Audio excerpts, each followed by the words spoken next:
93.7 The People Station, broadcasting from David Pascoe's office. He, of course, is a solicitor for Orangeburg, Bamberg, and Dorchester County.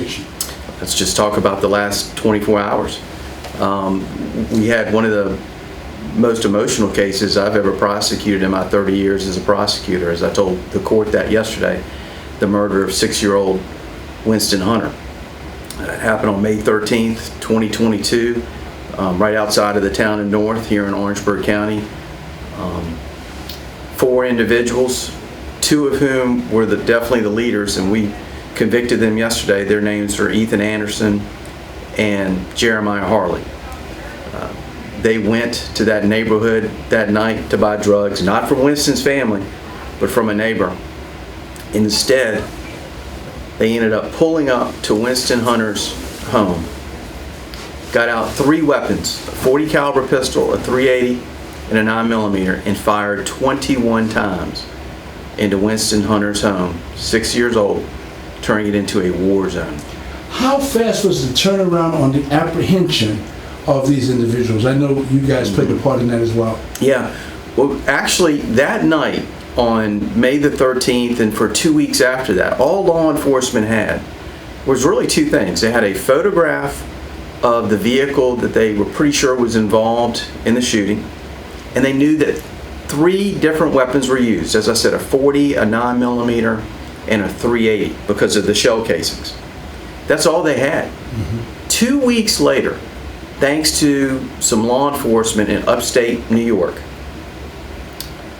they had gotten a tip in upstate New York that Jeremiah Harley was involved in some crimes in upstate New York.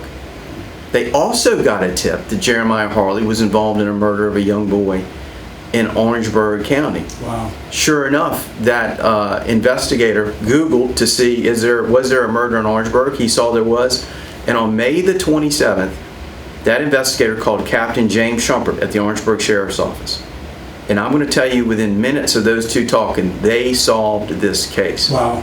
Because at the same time, what they found out was that silver Chrysler in New York that Jeremiah Harley was under surveillance for driving in upstate New York had South Carolina tags.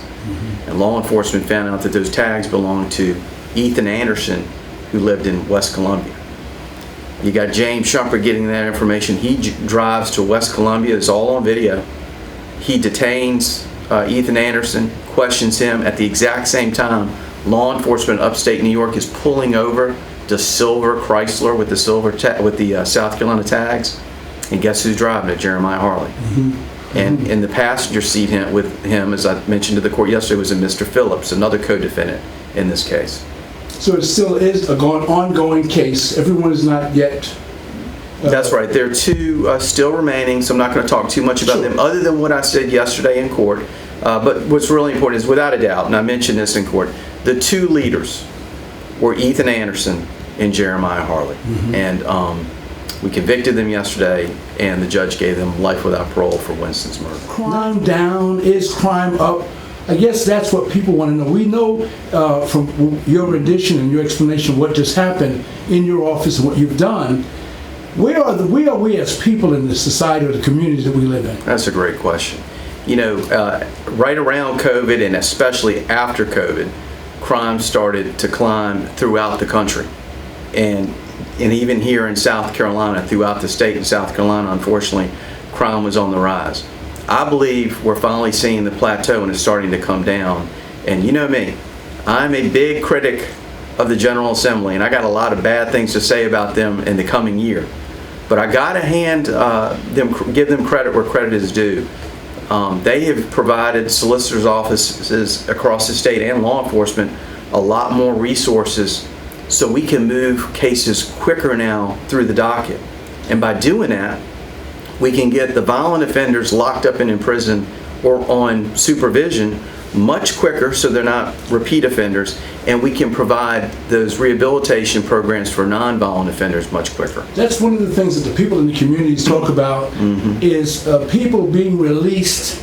And of course, that's not your responsibility. Your job primarily is to, after they're apprehended, you bring them to justice, you bring them to trial, and you seek conviction. but the system then puts them away, but some of them are being released early. Yeah. What do we say about that? Yeah, well, and that's really, though, that's non-violent offenders that are being released early from our Department of Corrections. And I'm actually a little bit critical of this. I spoke with the director of the Department of Corrections just 2 days ago about this. They're not paroling anybody, and that's a problem in itself. Oh, is it really? Now, I would say that the majority don't need to be paroled that are parole eligible, but there are some that do. And you bring up another great point, because this is another very important matter that I'm working on. You know, I got a text this morning from a defense attorney, a good friend of mine named Carl Grant. I'll tell you who it is. We've been friends for 30 years. We have butted heads in the courtroom. Sure. We've always shake hands at the end of the day, because he makes me do my job and I make him do his job. Well, he sent me a text this morning, and it said, "Brother, thank you for being a minister of justice. Keep the faith. Hope all's well, and stay strong." And that really meant a lot to me, because being a minister of justice, sometimes it means putting people away for life for killing a 6-year-old boy. Sure.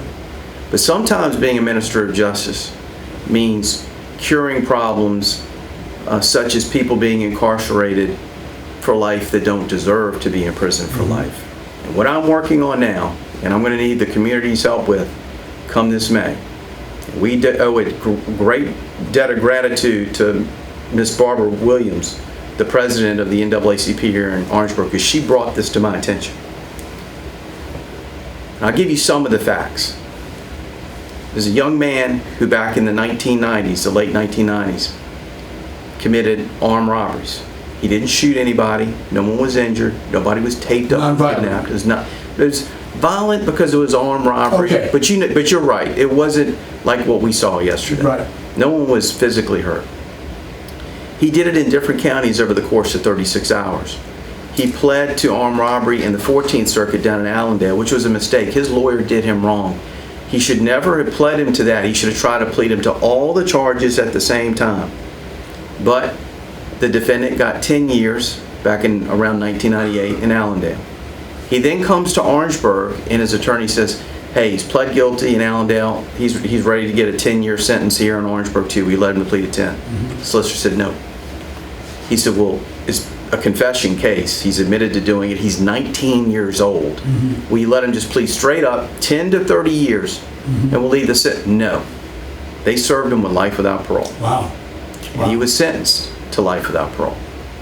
He has had an immaculate, perfect prison record for over 25 years. So he's 35 years old now, is that it? How old is He's he? 25 plus 19 at least, so he's in his 40s. 40s, yes. He's not a young man anymore. Sure. And that was an unjust sentence. And so you and the NAACP combined are working to try to get this young man released, because I'm going to tell you, in South Carolina, we've seen this. We've seen corrupt, or at the very least selfish, lawmakers try to use the system under darkness, in secret, rigging the system to get people out of prison that don't deserve to be let out of prison, like murderers. Where you, on the other hand, are looking into those issues and those cases that were unjustly tried or unjustly prosecuted or sentenced. This is an unjust sentence. He should not be in prison for life. I hope that he doesn't mind me mentioning, but even the Department of Corrections director agrees with me he should be out of prison.